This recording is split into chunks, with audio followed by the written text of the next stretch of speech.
I hope everyone has had a very good week this week. My week's been pretty good, pretty busy, lots of work, lots of good interactions with people, talking about health and fitness and all kinds of fun stuff. I don't know if you guys follow me on Instagram. If not, and you're an Instagram user, please follow me there, RGB Health Coaching there, or Ryan J Baxter, whatever one you prefer. But I've been we're just started the participating in the Healthy Rebellion Winter Rebel Reset, and been doing some blood glucose testing, which is always a fun little thing to do. Right now, most of the community is doing the 7-day carb challenge, which is a really cool way of figuring out which carbohydrate sources work for you and which ones maybe are not so good by testing your blood sugar response to them. I've done that before. Fairly good handle on what things work for me and what things don't work for me. But I've just been going through as a check-in for myself and just like checking in my fasting blood sugar. I've been posting that on my stories on Facebook and Instagram lately, and really good results so far. All week long, it's been in the 70s. So, and that's consuming around 350 grams of carbohydrates a day. So not bad. Actually, it's a bit lower than I've ever seen it in the past. So consistently in the 70s like that. But interesting numbers, even waking up with mild amounts of ketones in my blood as well. Like not in ketosis, not in that 0.5 or above range, but around 0.3 millimolars of ketones in my blood in the morning after consuming 350 grams of carbohydrates a day. Not bad. I'm doing pretty good, I think, from a metabolic health point of view. Anyways, that's not real. Well, actually, it's kind of related to what I want to talk about today. I've been kind of thinking about, I just had someone recently just message me in reaction to my stories like, I don't understand how can it be in the 70s, and mine's in the 90s, and it's like I follow a high protein, low carb diet. Mine's in my 90s, and I'm like, well, I ate 350 grams of carbohydrates the other day and close to 3,000 calories. And mine's in the 70s. And it's not really a fair comparison, honestly, to compare one individual's number to another, because there's lots of things that can influence someone's fasting blood sugar response. And so it's not particularly a valid thing to do to compare mine to his. And and then just look at our diets, because there's a whole bunch of other stuff that goes into that number in the morning. Lots of which don't have anything to do with food at all. But what I want to kind of tie this into is what I want to talk about is kind of the optimal metabolism for healthy individuals, and where you kind of want to be from a metabolic health point of view.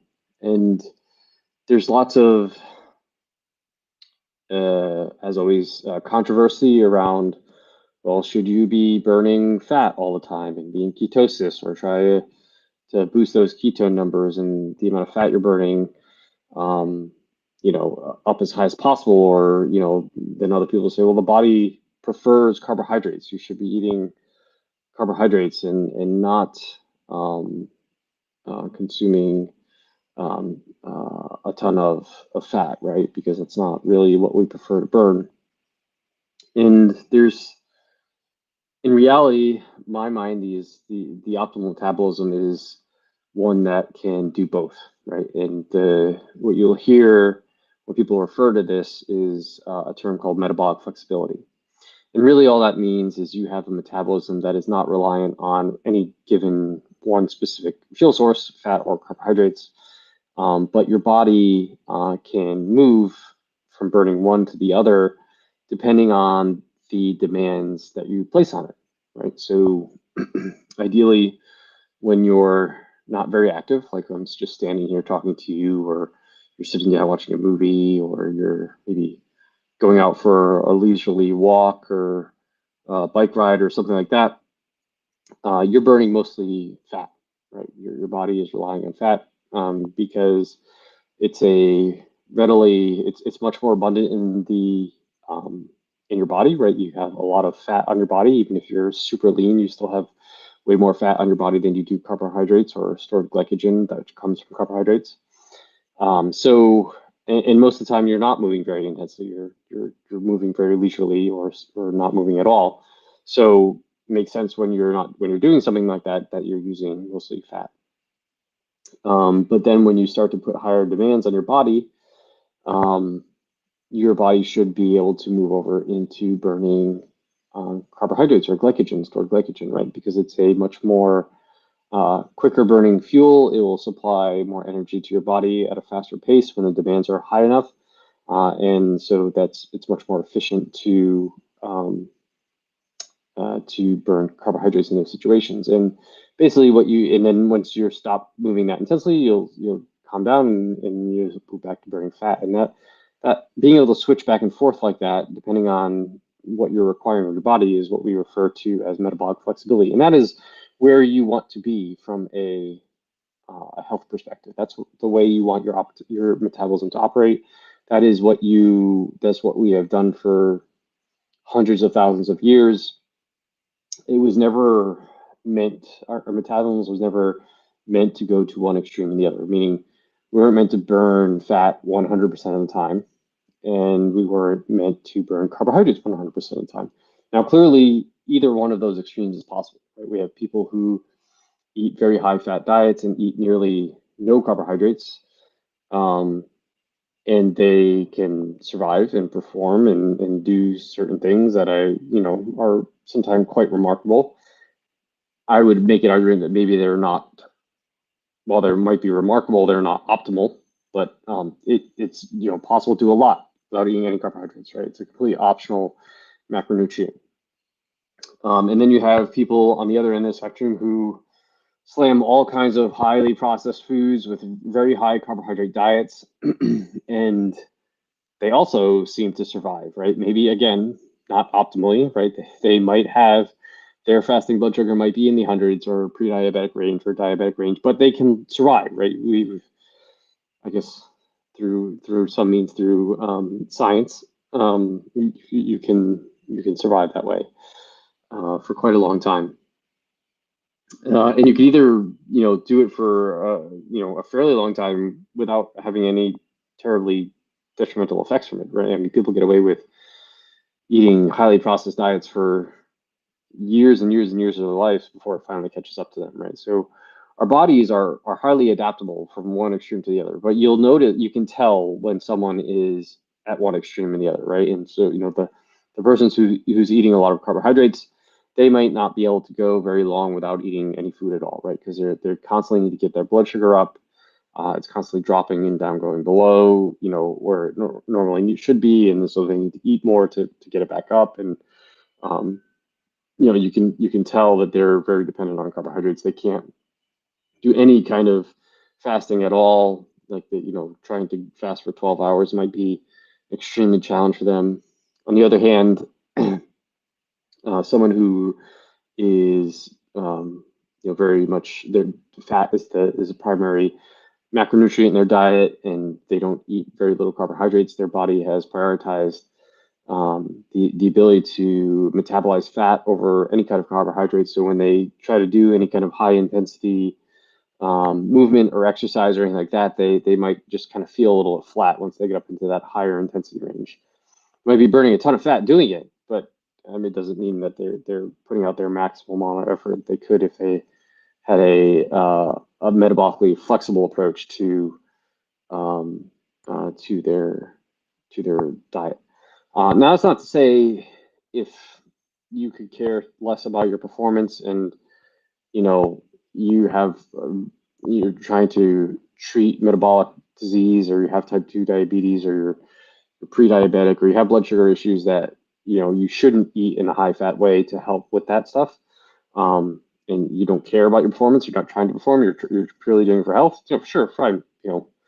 Eating a low carbohydrate diet for an extended period of time, maybe for the rest of your life, is the best thing for you, and that's perfectly fine, right? And you don't really care about being able to burn carbohydrates because you don't need to and you don't want to, and if you do, bad things happen, right? So if you have to do it for health reasons, completely fine, right? Same thing if you find that you eat a lot of fatty foods, that if you eat all those fatty foods and your blood lipids go bonkers doing that, and you need to eat more of a higher carbohydrate diet and a lower fat diet to get your blood markers to be in line, and you're only in it for health, right? I mean, that is your definition of health. Like that's how you achieve optimal health.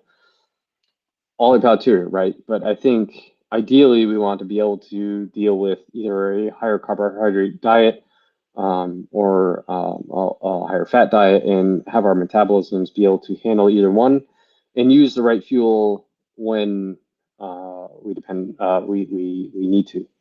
So I think over the next couple, Facebook Live, or I keep on saying all the Facebook Lives, but I broadcast these to a wider medium than Facebook. But the next couple of videos I'll do is I'll talk a little bit more how you might get to that place, how you get to that metabolic flexibility and build this optimal metabolism that's able to switch back and forth between carbohydrates and fats, and really get to that sweet spot.